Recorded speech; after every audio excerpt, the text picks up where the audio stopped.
Long days and pleasant nights, kiddies! Welcome to the horror show. I am Jaime and Fuego here for another very special anniversary edition of Hail to Stephen King, because the phenomenon that's still 35 years later, that is Creepshow, that's right, celebrates that monumental anniversary today, November 12th. Welcome once again, I'm Jaime and Fuego, and yes, indeed. So, the Creepshow film and also the Creepshow comic book, as you guys can see that right there. Man, it's left a lasting legacy, and the interesting thing about Creepshow is the fact that this partnership between Stephen King in the early 80s, 1982 to be specific, and George A. Romero, rest peacefully, definitely still one of the career highlights for me, getting to actually speak to him. Not spoken to the king yet, but who knows? Fingers firmly crossed someday. But these two were both at pretty much the height of their popularity. And so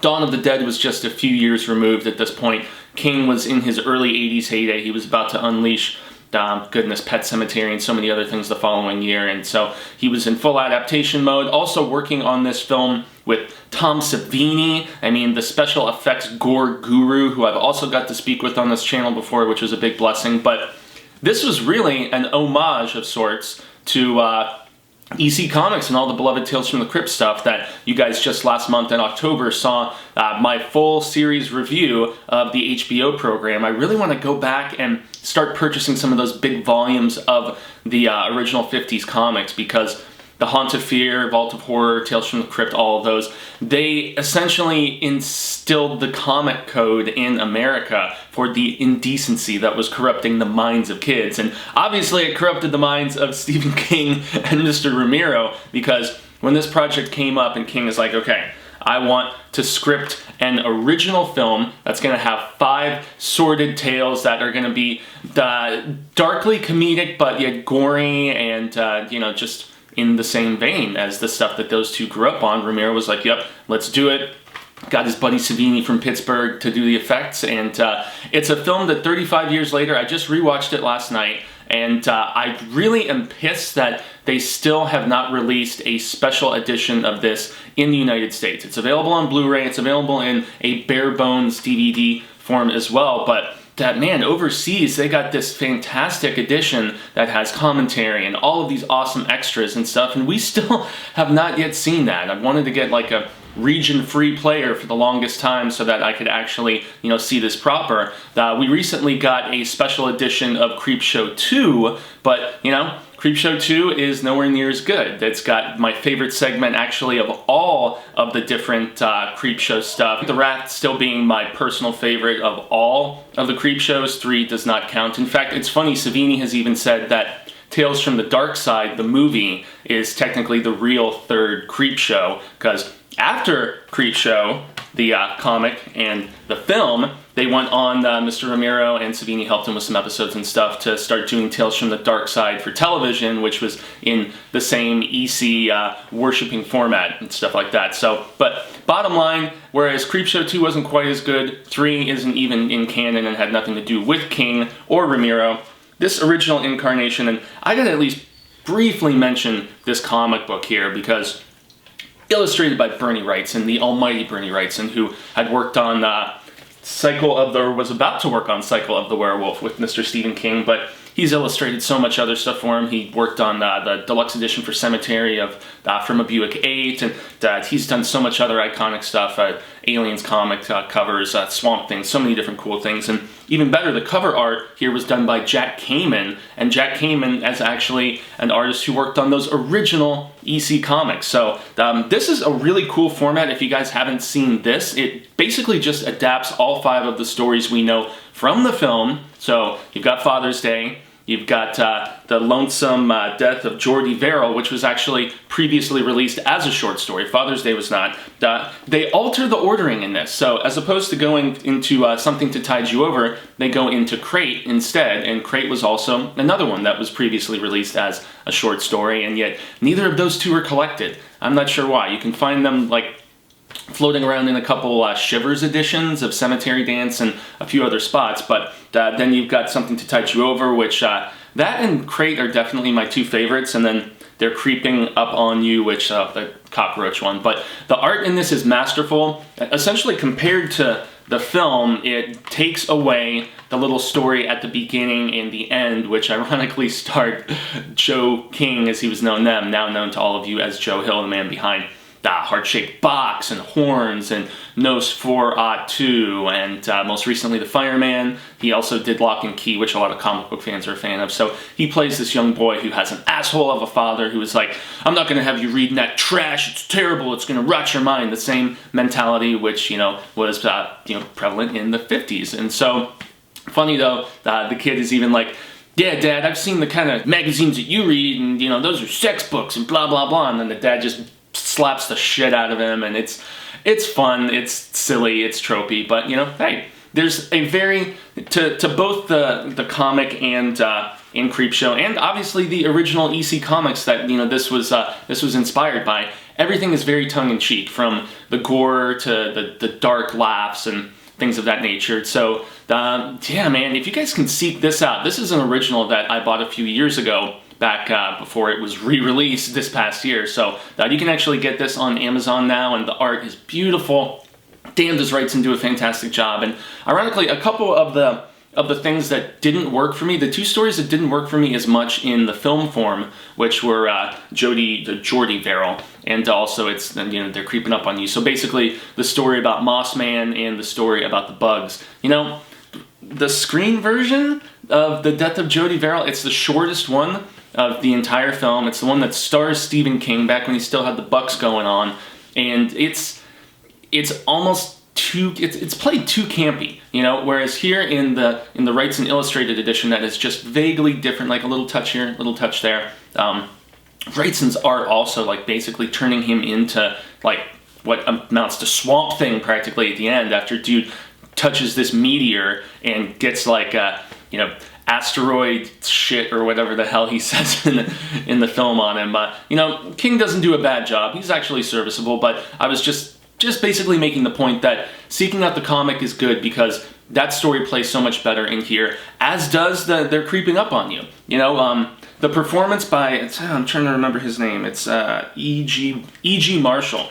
He is delightfully dastardly in that final story in the Creepshow film, but I gotta say, just the story with all the roaches and stuff, I still remember when I was talking with Trevor Strad from the Black Dahlia Murder, when I interviewed him a few years ago, when I was still with Heavy Metal Television. We were talking about their music video for Everything Went Black, and they did an homage to Creepshow. So they had some stuff with the Crate, they had something that Tied You Over, which is still...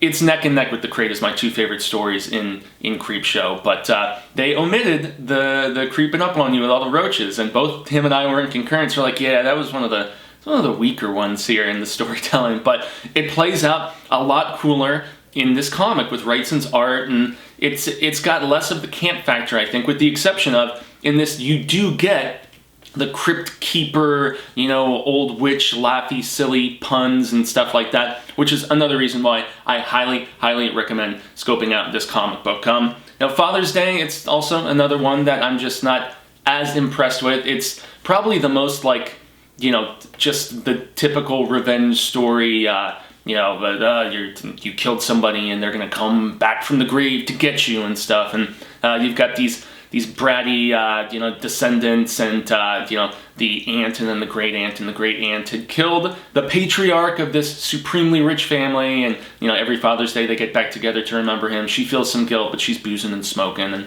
all that, and so, I don't know, it's got some great effects from Savini in this. Just the risen corpse looks terrific, and he comes and extracts his revenge, the father who just wanted his birthday cake, damn it. Now, he was an asshole, and he did kind of deserve it. And that's one interesting thing, at least, about a lot of the Creepshow tales.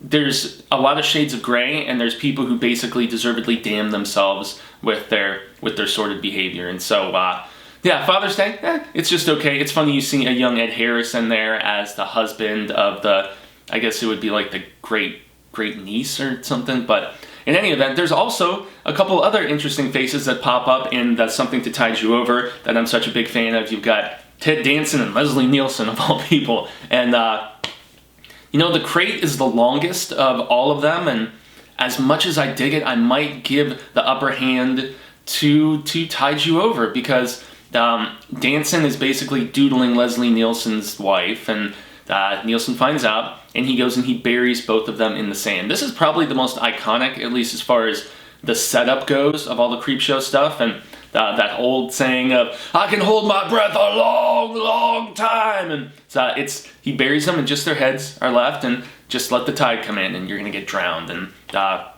when Danson and the lady come back at the end, his lover come back to extract their revenge, so once again, very similar to the Father's Day trope of the dead coming back to get you afterwards.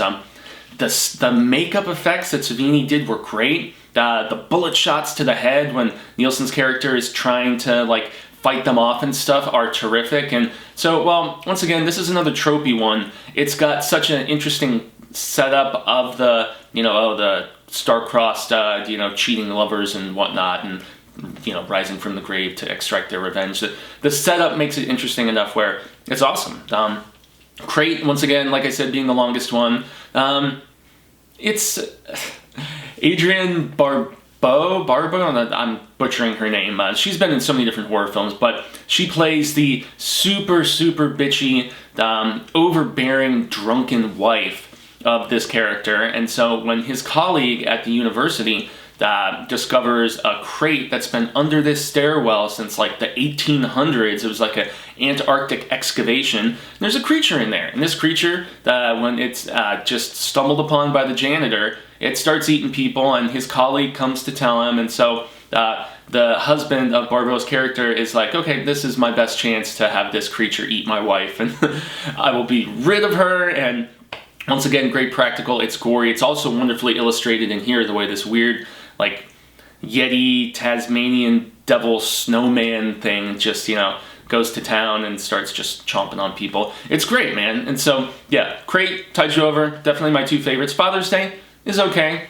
Jody Merrill, it's okay. And also the one about all the roaches is just okay. But in some ways, I like this comic better than the film. But the film, if we're just gonna really focus upon the direction, is really what makes it so good.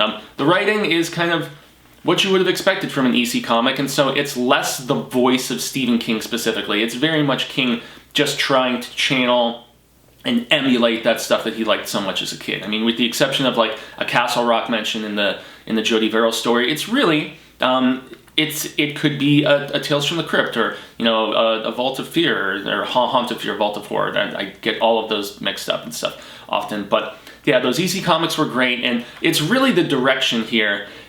The way Romero made it look like a comic book, from some of the paneling he puts in, to pages turning, to the lighting in certain scenes, the reds and the blues, and I mean, it is masterfully directed and really shows a master at the top of his game. And so, and obviously can't talk about Savini's effects enough here. And so Creepshow is rightfully a classic. It is a horror classic, and I know some people are not as fond of it because the campiness, it just didn't work for them. I was reading some old reviews from Time and from Newsweek and from the New York Post and all these different publications where they were really kind of split down the middle, where some people got it and understood that it was like a nod and wink type approach, whereas others were like, this is two of the greatest talents in horror just half-assing it. No. You had to understand the deliberate nature of their approach here. So if you haven't seen Creepshow, definitely go and seek it out, and also seek out this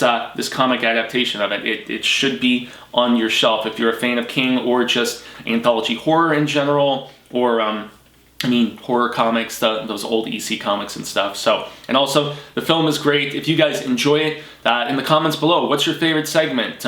Did you actually like Creepshow 2?